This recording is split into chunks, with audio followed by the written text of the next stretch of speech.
selama ini kami cari makan di bakolong hutan, berburu, pancing, setiap hari pangkur sagu, cari makan, biar capek tapi itu sudah kita punya tugas dan tanggung jawab kita sampai hari ini. Anggaplah itu hutan itu sudah sebagai kita punya mama. Jadi makan minum semua di situ.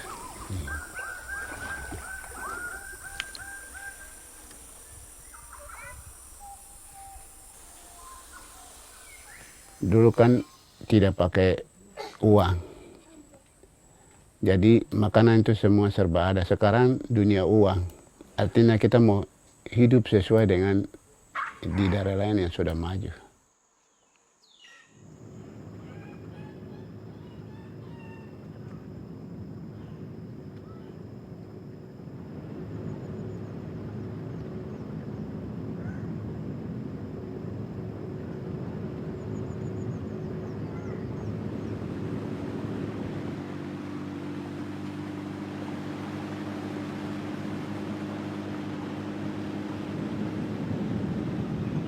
Pemerintah paling rencana sesuatu tidak pernah informasi publik jelas kepada kami, tiba-tiba perusahaan itu datang.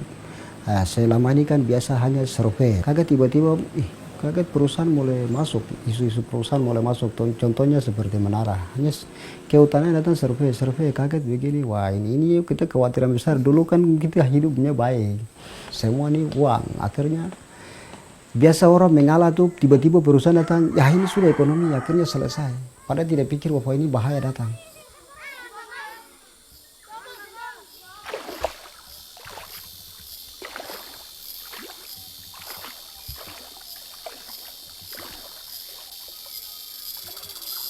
Sekitar tahun 2013 ada tim yang datang. Tidak tahu itu mungkin orang kehutanan, ada 3 orang. Yang selainnya itu polisi. Polisi ada juga intel dari tentara juga ada. Karena mereka lihat di situ ada tentara, ada polisi. Dari pemilik dusun mereka bertanya, ini kok ada kaitan dengan kita punya dusun? Tapi dari pihak pemerintah kok mereka menggunakan aparat, terutama polisi. Sosialisasi dengan masyarakat itu polisi dan tentara. Sehingga masyarakat juga dia mau berbicara untuk menyampaikan dia punya hak yang sebenarnya bagaimana, tetap saja tertutup karena waktunya dibatasi.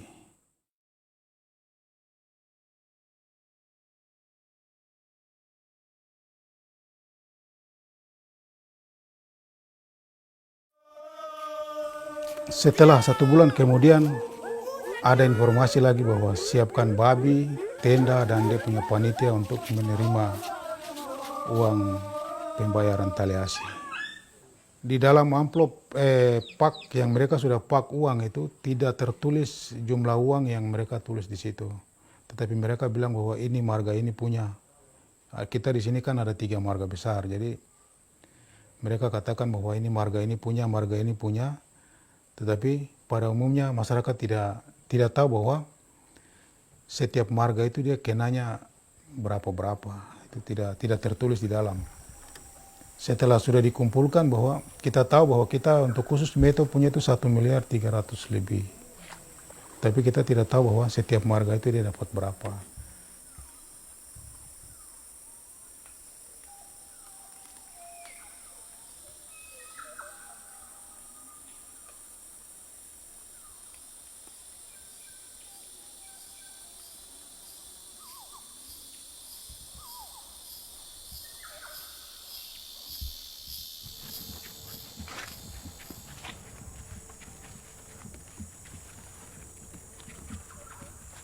Sebelum adanya perusahaan masuk, rasa persaudaraan, kekeluargaan, dalam kerjasama, selalu gotong royong, tidak membedakan antara satu dengan yang lain.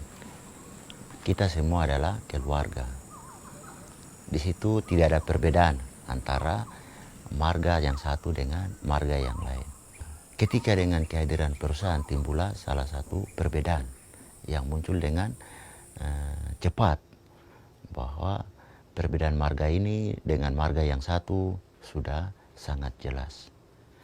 akhirnya mulai ada jarak, atau dengan adanya perbedaan marga maka mulai ada persaingan. Persaingan dalam artian bahwa kehadiran perusahaan dia membuat kecemburuan.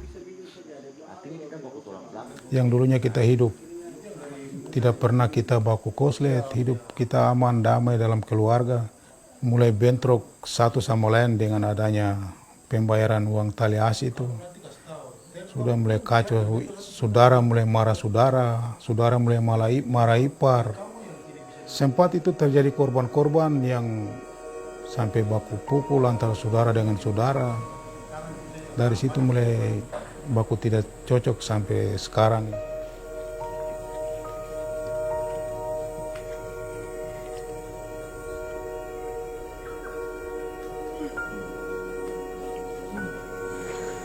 Dulu ini hutan milik adat.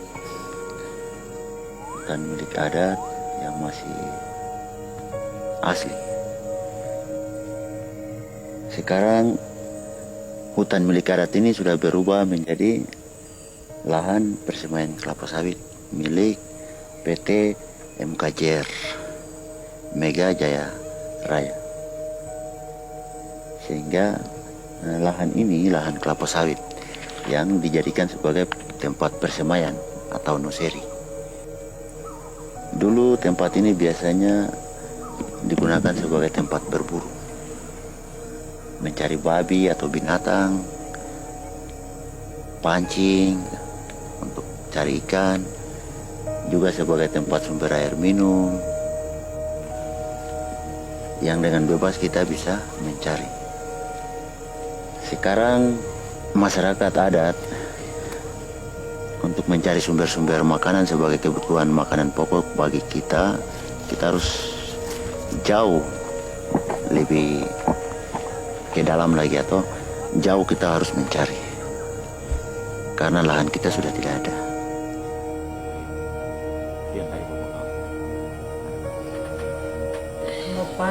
Dulu masih di Bakulang hutan kan jalan tuh tidak terasa jalan. Tapi sekarang hutan sudah semangat. Tapi sampai jam 4 Akhirnya hasil kayu, sagu, pokoknya hasil alam yang Tuhan sudah berikan lewat kita, rotan sampai segala macam itu anggaplah itu hasil hutan. Sudah awan jatuh, hancur di tempat, tidak sesuai dengan adat kebiasaan kita. Kami rasa sedih kalau hutan jatuh begitu saja, bagaimana? Kalau bukan kita berarti cucu cece ke depan.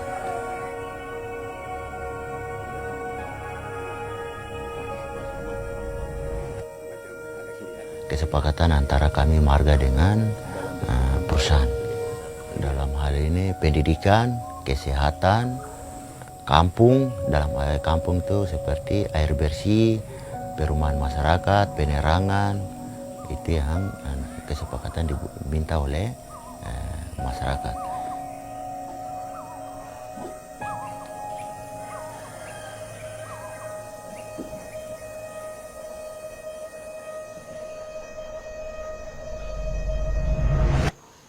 Perusahaan itu Kartika Pratama, itu mana? PT ini Mega Jaya Raya, Kartika Pratama itu distrik Mandobo dan Jair. Dia punya ini izinnya ini. Surat ini tidak ada tanda tangan setiap perwakilan marga. Yang kedua, perwakilan perusahaan sendiri tidak ada. Perusahaan apa, pada hari apa, tanggal berapa, bulan apa, di tempat mana, semua tidak ada, tidak dicantumkan. Dan dokumen yang pernah kita sama-sama tanda tangan mungkin disimpan oleh pihak perusahaan saja. Sedangkan untuk sebagai arsip atau sebagai pegangan untuk kita setiap marga maupun pemerintah tidak ada.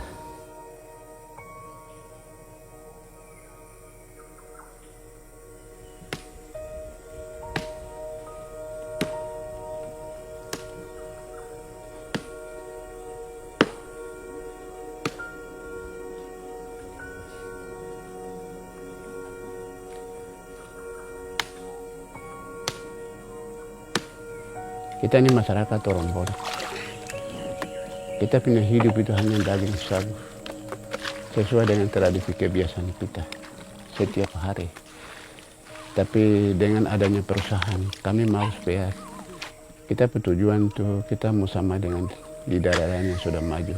Perusahaan datang maksudnya untuk mengurangi kita punya kebiasaan hidup. Tapi selama ini air minum, lampu, air bersih, rumah bersih, maksudnya kita tinggal sama dengan daerah lain yang sudah maju. Tapi sampai sekarang tidak punya perubahan. Dengan adanya perusahaan sama saja. Kita masih hidup tergantung dari kita punya adat kebiasaan kita. Jadi anggaplah bukan perusahaan datang untuk membangun kita, tapi datang untuk tipu masyarakat.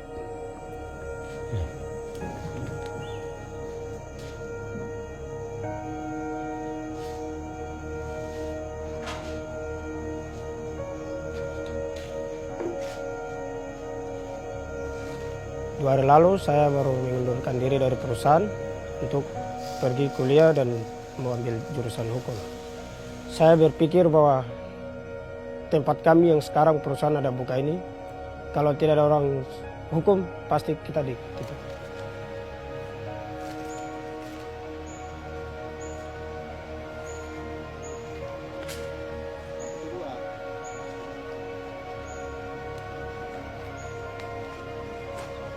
Kalau ke depan-depan mungkin perkembangan zaman, pemerintah mungkin merencanakan sesuatu program bentuk perusahaan dan lain-lain mengancam kita, hutan ini jelas pasti kita korban.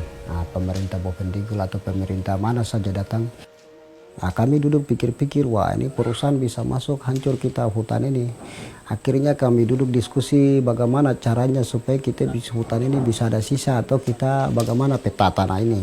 Kita harus membuat peta, dan tujuan daripada peta itu kami buat untuk melindungi hutan, bukan untuk kasih perusahaan.